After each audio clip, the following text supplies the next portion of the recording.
सोने की आलमी कीमत में हालिया दिनों में तारीखी इजाफा रिकॉर्ड किया गया है, लेकिन पाकिस्तान में सोने की कीमत में उतार चढ़ाव की वजह सिर्फ आलमी मार्केट नहीं। माहिरीन के मुताबिक पाकिस्तान में रुपए की कदर में कमी, महंगाई में इजाफा और मुआशी बेयकीनी भी सोने की कीमत पर बराह रास्त असर डालती हैं। पाकिस्तान में सोने की कीमत डिटरमिन होती है based on the prices announced by the London Boolean market association, which is an international association.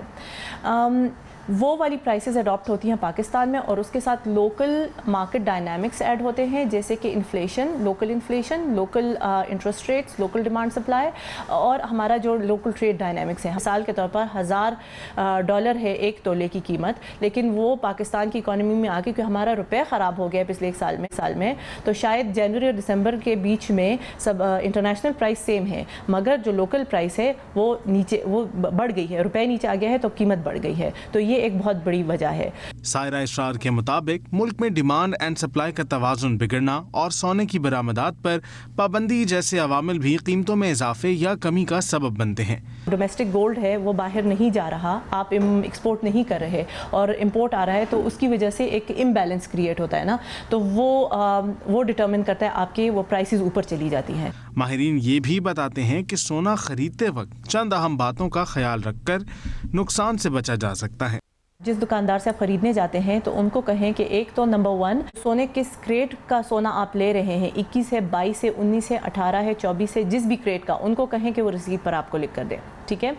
दूसरी बात ये है कि उनका वो जो रसीद है वो उनके लेटर हेड पे होना चाहिए। उनसे पूछे कि आप किस परसेंटेज के हिसाब से 1 तोला या 1 ग्राम के हिसाब से बाय वेट आप हमसे कटौती कर रहे हैं, तो वो परसेंटेज आप उसके ऊपर लिखवाएं। ये एक बेहतरीन फॉर्म ऑफ इन्वेस्टमेंट होगी कि आप बुलियन ख़रीदें। बुलियन किसको बोलते हैं? वो जो छोटा सा आपने देखा होगा एक बिस्किट की शक्ल में एक गोल्ड मिलता है, आप किसी भी रजिस्टर्ड बुलियन ट्रेडर से लेंगे, वो बुलियन ट्रेडर रजिस्टर होना चाहिए है विद PMEX रजिस्टर होना चाहिए और साथ में FBR के साथ भी रजिस्टर होना चाहिए।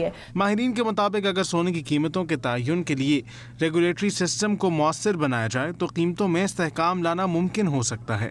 पाकिस्तान में इसका कोई लॉ नहीं है कि वो डिटर्मिन कर सके कि वो तोला, वो जो सोना था वो किस क्वालिटी का था। ठीक है। और वो कहीं पे भी, क्योंकि उसके ऊपर पीछे कोडिंग भी नहीं हुई भी होती।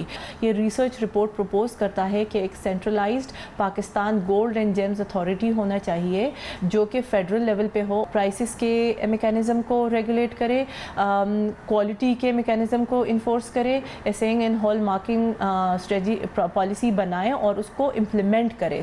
माहिरीन का कहना है कि सोना हमेशा से एक महफूज सरमायाकारी समझा जाता है, लेकिन बदलती मुआशी सूरत हाल में मोहतात फैसला ही बेहतर साबित हो सकता है। तो सीख लिया आप लोगों ने कि किस तरह से सोना लेना है, और इस वक्त दुनिया में हमें नजर आ रहा है कि लोग क्रिप्टो, AI, डिजिटल करेंसी के अंदर बहुत ज़्यादा इन्वेस्ट कर रहे हैं, लेकिन एट द सेम टाइम हमें ये ट्रेंड्स देखने पड़ेंगे कि बड़ी बड़ी कंट्रीज जो बेसिकली डिसाइड करती हैं कि दुनिया की इकोनॉमी कैसे चलेगी, वो सोने की तरफ जा रही हैं। तो आपने जहाँ पर भी इन्वेस्ट करना है सोच समझ के करना है। एक ब्रेक की तरफ जाते हैं।